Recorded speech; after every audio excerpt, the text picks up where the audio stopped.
hebohkan netizen. Memang unik sih, ruang tamunya ada di bagian Indonesia, sedangkan dapurnya berada di Malaysia.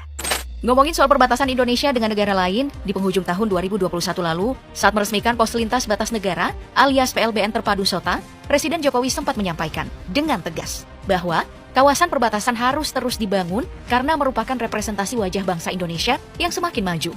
Makanya, ia memerintahkan untuk membangun kembali PLBN yang ada di berbagai penjuru tanah air. Yuk deh, kita jalan-jalan melihatnya satu persatu. Yang pertama ada pos lintas batas negara Entikong yang berada di Jalan Lintas Malindo, Kabupaten Sanggau, Kalimantan Barat, dan berbatasan langsung dengan Sarawak, Malaysia. PLBN ini adalah pos lintas batas pertama di Indonesia yang mulai beroperasi pada 1 Oktober 1989. Tak heran jika dulunya bangunan PLBN ini sempat diledek Malaysia karena bentuknya yang lusuh.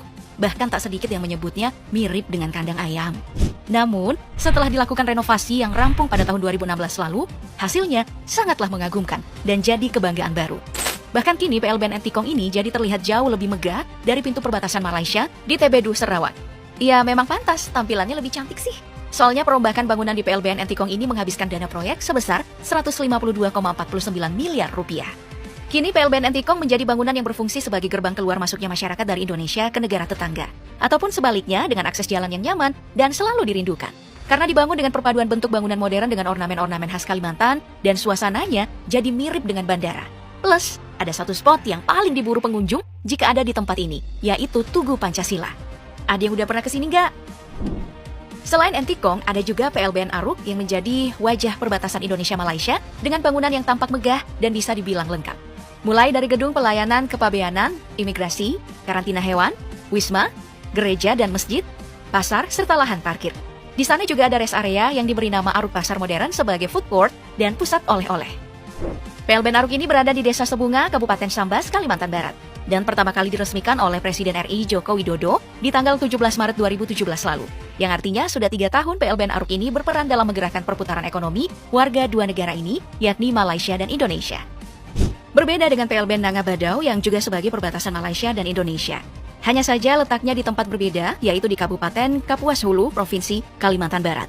Memang kelihatannya bangunan baru PLBN Badau ini modern dan megah. Tapi ternyata ada sebuah bangunan yang kondisinya seperti ungkapan hidup segan, mati tak mau. Sejak tahun 2017 hingga 2020, menurut pantauan detik.com, kondisinya masih sama. Bangunan itu adalah Tugu Kedaulatan Republik Indonesia yang bisa ditemukan di sebelah kiri saat akan memasuki gerbang PLBN. Catnya mengelupas, kolamnya tak berair, rumput dan ilalang dibiarkan meninggi. Dan jelas, kelihatan sudah lama tidak dibersihkan. Kalau kondisinya sekarang masih seperti ini, sayang sekali ya. Soalnya ini adalah salah satu ikon kebanggaan warga setempat. Selanjutnya, mari kita menuju perbatasan Indonesia dan Timor Leste yang berada di Nusa Tenggara Timur. Di sini, ada 3 pos lintas batas negara, yaitu Mota Ain, Mota Masin, dan Wini. PLBN Mota Ain berada di Kabupaten Belu, NTT, dan proses pembangunannya telah berlangsung sejak tahun 2015 lalu. Sebelumnya, PLBN ini hanya seperti rumah biasa dengan tiang bendera di halaman depan. Namun kini, rumah itu disulap menjadi bangunan megah dengan mengadopsi bentuk atap rumah tradisional dari masyarakat Belu, yaitu rumah mata besi. Gerbang utama PLBN ini juga sudah menggunakan sistem elektrik. Teknologi ini membuat petugas jadi lebih mudah untuk membuka dan menutup gerbang. Tak hanya itu, jalan raya dari PLBN Mota Ain menuju ibu kota kabupaten kini sudah bagus dan mulus. Makanya, saat ini PLBN Mota Ain tak hanya berfungsi sebagai pos lintas batas, tapi sekaligus menjadi destinasi wisata baru. Lalu ada PLBN Mota Masin yang terletak di Desa Alas Selatan, Kecamatan Kobalima, Kabupaten Malaka, dan diresmikan oleh Presiden Jokowi pada tahun 2017. Bukan hanya menjadi ikon Kabupaten Malaka, namun kini PLBN Mota Masin juga benar-benar membawa dampak ekonomi bagi masyarakat sekitar. Sama halnya dengan PLBN Wini yang kini menjadi tren wisata. PLBN Wini atau pos lintas batas negara Wini ini terletak di Desa Humusuce, Kecamatan Insana Utara, Kabupaten Timur Tengah Utara. Menjadi daya tarik wisatawan karena dalam perjalanan ke sana, kamu akan disuguhi pemandangan yang indah. Saat proses pembangunannya, PLBN Wini ini menghabiskan biaya sebesar 130 miliar rupiah. Tak heran jika hasilnya menarik ya. Dan patung Garuda Pancasila dengan tulisan Wini Indonesia inilah yang paling menjadi incaran pengunjung untuk berfoto-foto. Sekarang kita pindah ke pos lintas batas negara terpadu Sota yang berada di Kabupaten Merauke, Provinsi Papua yang berbatasan dengan Papua Nugini. Pembangunan PLBN Sota Merauke yang menelan anggaran sebesar 103,6 miliar rupiah ini mulai dilaksanakan pada Maret 2019 dan baru selesai dikembangkan pada tahun 2020. Kemudian baru diresmikan oleh Presiden Jokowi pada 3 Oktober 2021 lalu, dan dalam pidato peresmiannya, ia mengatakan bahwa kawasan perbatasan adalah beranda terdepan Indonesia yang mewakili wajah bangsa yang harus terus dibangun agar bisa menjadi representasi kemajuan Indonesia yang tentunya membanggakan untuk seluruh rakyat Indonesia. Dari yang awalnya seperti ini, beberapa tahun kemudian, PLBN ini pun berubah menjadi seperti ini. Dan diharapkan akan menjadi kawasan pertumbuhan ekonomi baru agar bisa mensejahterakan masyarakat di Papua. Dan saat ini masih ada beberapa PLBN yang masih dalam tahap pembangunan dan dinanti untuk memberi kejutan.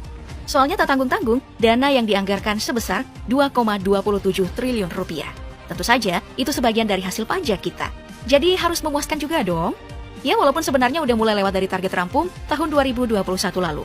Tapi mari kita tunggu saja.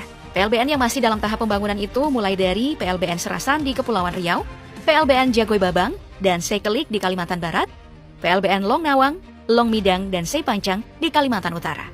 Selain itu, masih ada PLBN lainnya yang juga masih dalam tahap pembangunan di Provinsi Nusa Tenggara Timur, yaitu PLBN Labang, PLBN Napan, serta PLBN Oepoli. Juga ada PLBN Yetetkun yang baru dibangun di Provinsi Papua.